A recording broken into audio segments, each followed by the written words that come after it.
एक मुलगा आपल्या आईजवळ जातो आणि म्हणतो की आई मला लग्न करायचं आहे. तर आई म्हणाली ठीक आहे, कुणाशी करायचं आहे? मग तो त्या मुलीचं नाव सांगतो, तिच्या वडिलांचं नाव सांगतो आणि आईला खूप राग येते. आई म्हणते की तू असं कसं करू शकतो? ह्या मुलीसोबत तू लग्न नाही करू शकत, कारण ही आपल्या गावातली मुलगी आहे आणि गावातली मुलगी म्हणजे तुझ्या बहिणीसारखी आहे. तर तू हिच्यासोबत लग्न कसं काय करू शकतो? आपण तुझे बाबा सरपंच आहेत आणि तेच जर असे वागतील तर बाकी लोक कसे वागतील? म्हणून तू या मुलीचा नाद सोड, या मुलीसोबत तू लग्न नाही करू शकत. तर तो म्हणाला नाही, मला लग्न तर ह्याच मुलीसोबत करायचं आहे. पण आई म्हणते की बघ, जर तू ऐकलं नाही तर मी तुझ्या बाबांना नाव सांगेल. आणि तो म्हणतो की तू काहीही कर, पण मला लग्न ह्याच मुलीसोबत करायचं आहे. मग ती आपल्या पतीला ही सगळी घटना सांगते आणि म्हणते की मुलाला ह्या मुलीसोबत लग्न करायचं आहे. पण ती आपल्या गावातली मुलगी आहे, आपल्या मुलीसारखी आहे. आपण कसं काय तिचं लग्न आपल्या मुलासोबत करून देऊ शकतो? मग त्या दोघांनी मध्यम मार्ग काढला आणि त्या मुलाला बाहेर विदेशात शिकायला पाठवलं आणि त्याला लंडनमध्ये पाठवून दिलं. हा विचार केला की त्याचं उज्ज्वल भविष्य तिथे राहील आणि लांब गेल्यामुळे त्या मुलीचं डोक्यातून जे भूत आहे ते निघून जाईल आणि तो विसरून पण जाईल. पण आईवडिलांनी तर चांगला विचार केला होता, पण यामागे ह्यातूनच एक हत्या घडते. नमस्कार, मी सुजाता, सोशल वर्कर सुजाता ह्या यूट्यूब चॅनलवरती तुमचं मनापासून स्वागत करते. समाजामध्ये अनेक आपराधिक घटना घडत असतात, त्यामुळे मन खूप दुःखी होते, कष्टी होते, घाबरून जाते. पण कुठल्याही गोष्टीला घाबरायचं नसते, त्याला समोरं जायचं असते, त्याला फेस करायचं असते. कारण रडायचं नसते, लढायचं असते. जनजागृती हा या कार्यक्रमाचा उद्देश आहे. आजची जी घटना आहे ती हरियाणा प्रदेशची आहे. इथे यमुनानगर या ठिकाणी एक छोटंसं गाव असते, श्यामपूर नावाचं. जसप्रीत सिंग हे या गावातले सरपंच असतात आणि त्यांच्या पत्नीचं नाव असते बलजिंदर कौर. ती 45 वर्षाची असते आणि ती रोज आपल्या गाई म्हशींना चारा टाकायला आणि पाणी द्यायला जात असते. ती रात्रीच्या 9 वाजता झोपण्याआधी पण गाई म्हशींना बघायला जायची. ते बरोबर आहेत की नाही, त्यांना चारा आहे की नाही, पाणी आहे की नाही, हे सगळं बघायची. हे तिचं रोजचंच काम होतं आणि त्यानंतर ती घरी येऊन निवांत झोपून जायची. अशी ती रोजच करायची आणि गाईचा घोटा जो आहे तो अगदी त्यांच्या घराला लागूनच होता. तर असं ती रोजच करायची. ते काम ती आज पण करत होती. आज होतं 24 डिसेंबर 2025. तर आज पण ती तशीच गेली होती. पण अर्धा तास होऊन जाते, ती काही परत येत नाही. तर तिचे पती जे सरपंच आहेत त्यांना थोडी काळजी वाटते की अजूनपर्यंत ही का आली नाही. ते आवाज देतात, तर ती काही रिस्पॉन्स देत नाही. त्यामुळे ते बाहेर जातात आणि बघतात, पण अंधार इतका जास्त असतो की त्यांना काहीच पुढचं दिसत नाही. आणि डिसेंबर महिना म्हटलं की नॉर्थकडे वगैरे खूप असं धुकं असते, त्यामुळे समोरचं पण काही दिसत नाही. ते टॉर्च आणतात आणि बघतात, तर त्यांची पत्नी ही पाण्याची जी टाकी असते तर त्याच्यामध्ये ती अशी पडलेली असते. तिचं तोंड आणि तिचं शरीर पूर्ण पाण्याच्या आतमध्ये असते आणि पाय तिचे बाहेर असतात. ते जोराने ओरडतात. त्यांचा आरडाओरडा बघून आजूबाजूचे सगळे लोक एकत्र येतात, बघतात काय झालं म्हणून, आणि तिला तसंच तातडीने दवाखान्यात घेऊन जातात. दवाखान्यात गेल्यावरती डॉक्टर म्हणतात की ही तर मरण पावलेली आहे आणि त्यांना बघून असं वाटलं की हिची हत्या करण्यात आली असावी, कारण तिच्या डोक्याला मार होता, तिच्या गळ्याला मार होता आणि तिच्या बांगड्या ज्या आहेत त्या फुटलेल्या होत्या. त्यामुळे डॉक्टरांनी पोलिसांना फोन केला आणि पोलीस तातडीने हॉस्पिटलला येऊन पोहोचले. आता पोलिसांनी चौकशी करायला सुरुवात केली.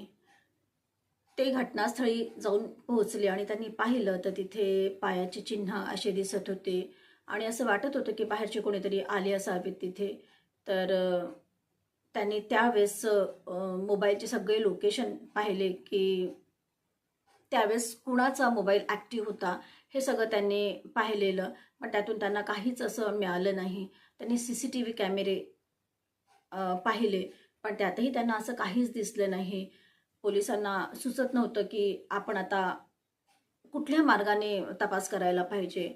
आणि सरपंचाची पत्नी असल्यामुळे तिथले जे आमदार होते त्यांनी आणि तिथल्या वरिष्ठ लोकांनी SP ला जाऊन भेट दिली आणि म्हटलं की तुम्ही या केसचा अगदी चांगला तपास करा. तर उच्चस्तरीय तुम्ही तपास करा असं ते म्हणायला लागले. आणि पोलीसवाले म्हणाले की ठीक आहे. त्यांनी SITचं गठन केलं आणि पोलिसांनी परत एकदा चांगला तपास सुरू केला. आता त्यांना CCTV मधून पण काही मिळालं नव्हतं आणि त्यांना कॅमेऱ्याच्या लोकेशनमधून पण काही असं कळत नव्हतं की त्यावेळेस जे रात्रीच्या 9-10 वाजता ही घटना घडली होती त्यावेळेस किती लोकांचे मोबाईल ॲक्टिव्ह होते हे सगळं त्यांनी पाहिलं. पण त्यातूनही त्यांना काहीच क्लू मिळाला नव्हता. मग त्यांनी चौकशी करायला सुरुवात केली. आजूबाजूचे जे पण लोक आहेत त्यांना भेटी द्यायला सुरुवात केली. त्यांच्यासोबत चौकशी करायला लागले ते. आणि त्याच्यातून काय इन्फॉर्मेशन मिळते हे शोधण्याचा त्यांनी प्रयत्न केला. तर ज्या सरपंच मॅडम ज्या होत्या त्या खूप चांगल्या होत्या. त्यांच्याबद्दल सगळ्यांनी खूप चांगलं सांगितलं. त्या खूप प्रेमळ होत्या आणि लोकांना खूप मदत करणाऱ्या होत्या. पण पोलिसांना असं कळलं की त्या खूप चांगल्या जरी होत्या तरी त्यांचं त्यांच्या मुलासोबत पटत नव्हतं असं त्यांनी पोलिसांना कळलं. पोलीस PM रिपोर्टची वाट बघत असतात आणि त्यांना ती रिपोर्ट मिळते आणि त्यांना कळलं की तिच्या डोक्याला मारलेलं आहे आणि तिला गळा दाबून मारून टाकलेलं आहे हे रिपोर्टमध्ये कळलेलं. पण त्या रात्री कोण आलेलं हे काही माहिती नव्हतं. त्यामुळे त्यांनी कसा शोध घ्यावा हे त्यांना सुद्धा समजत नव्हतं. आणि इकडे सगळे लोक म्हणायला लागले की मुलगा लंडनला असतो तर त्याला बोलवा, त्याच्याशिवाय अग्नी कोणी देऊ शकत नाही आणि त्याला बोलवा असं सगळ्यांचं म्हणणं होतं. आणि तो 2-4 दिवसानंतरही आला तरी आपण ह्या बॉडीला असंच प्रिझर्व करून ठेवू आणि मुलगा आल्यावरच आपण त्याला जाळू असं सगळ्या लोकांनी निर्णय घेतला. तर त्या हिशोबाने त्या मुलाला फोन केला आणि तो पण खूप रडला. म्हणाला माझ्या आईला कोणी मारलं असं वगैरे म्हणून तो पण खूप रडला आणि म्हणाला की मी येईस तर तुम्ही जाऊ नका. तर तो म्हणाला मी लवकरच येतो. आणि तो 26 तारखेला म्हणजे 26 डिसेंबरला तो दिल्लीला येऊन पोहोचतो. गावातले काही लोक त्याला घ्यायला जातात एअरपोर्टला, दिल्ली एअरपोर्टला आणि तिथून त्याला घेऊन येतात. तो खूप रडत राहतो, खूप रडतो, खूप रडतो आणि शेवटी आईला अग्नी देतो आणि खूप दुःखी असतो तो. आता पोलिसांना तर काही कळतच नव्हतं की आपण तपास कसा करायचा, कारण त्यांना काहीच क्लू मिळत नव्हता. मग त्यांना असं वाटलं की आपण या मुलाचंच लोकेशन कुठे होतं हे आपण बघू. कारण चौकशी दरम्यान त्यांना कळलं होतं की मुलाचं आणि आईचं पटत नाही. हाच एक क्लू घेऊन त्यांनी त्याचा मोबाईल चं लोकेशन CDR काढलेलं आणि पाहिलं. तर त्यांना खूप शॉक बसला, कारण आई तर 24 डिसेंबरला मरण पावली होती आणि तो 26 डिसेंबरला आलेला आहे हे सगळ्यांनाच माहिती होतं. पण तो 18 डिसेंबरलाच भारतात येऊन पोहोचला होता हे त्यांना कळलं. त्यामुळे पोलिसही आता शॉकमध्ये होते. आता त्यांच्याजवळ काही ऑप्शन नव्हता. त्यामुळे त्यांनी त्या मुलाला ठाण्यात बोलावलं आणि त्याच्याकडनं विचारपूस करायला त्यांनी सुरुवात केली. तर सुरुवातीला तर तो टाळाटाळच करत होता, पण तो लवकरच फुटला आणि तो म्हणाला की हो, मी माझ्या आईला मीच मारलेलं आहे. कारण माझं आणि माझ्या आईचं काही जमत नव्हतं, कारण आई नेहमीच माझ्या प्रत्येक गोष्टीला विरोध करत होती. माझं या गावातल्या एका मुलीसोबत प्रेम होतं आणि मला तिच्यासोबत लग्न करायचं होतं, पण आईने या गोष्टीला विरोध केला.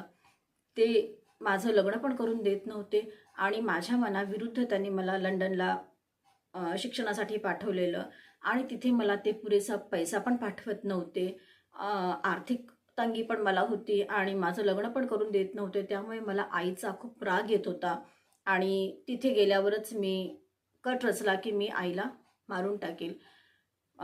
ते बाबा म्हणाले, सरपंच म्हणाले की आम्ही त्याला शिकायला पाठवलेलं तिथे.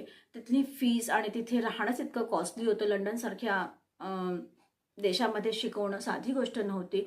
पण आम्ही त्याच्या उज्ज्वल भविष्यासाठी आम्ही त्याला तिथे पाठवलं शिकण्यासाठी. आणि सगळे लोक तिथे शिकतात आणि नोकरी पण करतात, पार्ट टाइम जॉब करतात आणि ते आपलं उदरनिर्वाह चालवत असतात. आणि आम्हाला पण असंच वाटत होतं की त्याने असंच करायला पाहिजे. पण तो काही जॉब करत नव्हता आणि काही करत नव्हता. शिवाय तो आम्हाला वरचे पैसे पण खूप मागत राहायचा. आणि आम्ही त्याला तेच म्हटलं की तू तिथे पार्ट टाइम जॉब कर आणि अभ्यास पण कर. पण ते त्याला काही जमत नव्हतं. असं ते सरपंचांनी पोलिसांना सांगितलं. तो मुलगा म्हणाला की आईचं नेहमीच ह्या विषयावरून माझं आणि तिचं भांडण होत होतं आणि म्हणून मला असं वाटत होतं की ही माझ्या सुखाच्या आड येणारी माझी आई आहे, ही माझी शत्रू आहे. हे आई बाबा माझे म्हणजे मला सपोर्ट करणारे नाही आहेत, म्हणून मला आईला मारूनच टाकायचं होतं. कारण बाबांचं असं होतं की बाबांनी हो पण म्हटलं नव्हतं आणि नाही पण म्हटलं नव्हतं. पण सगळा विरोध जो होता तो आईचाच होता, म्हणून मी आईला संपवलं. आणि त्या हिशोबाने मी प्लॅनिंग केली आणि 18 डिसेंबरलाच मी भारतामध्ये आलो. ह्यामध्ये माझ्या एका मित्राने मला मदत केली आणि त्यानेच मला एअरपोर्टला आणलं, म्हणजे दिल्लीला येऊन तो मला घेऊन गेला आणि त्याने मला PGमध्ये राहण्यासाठी मदत केली.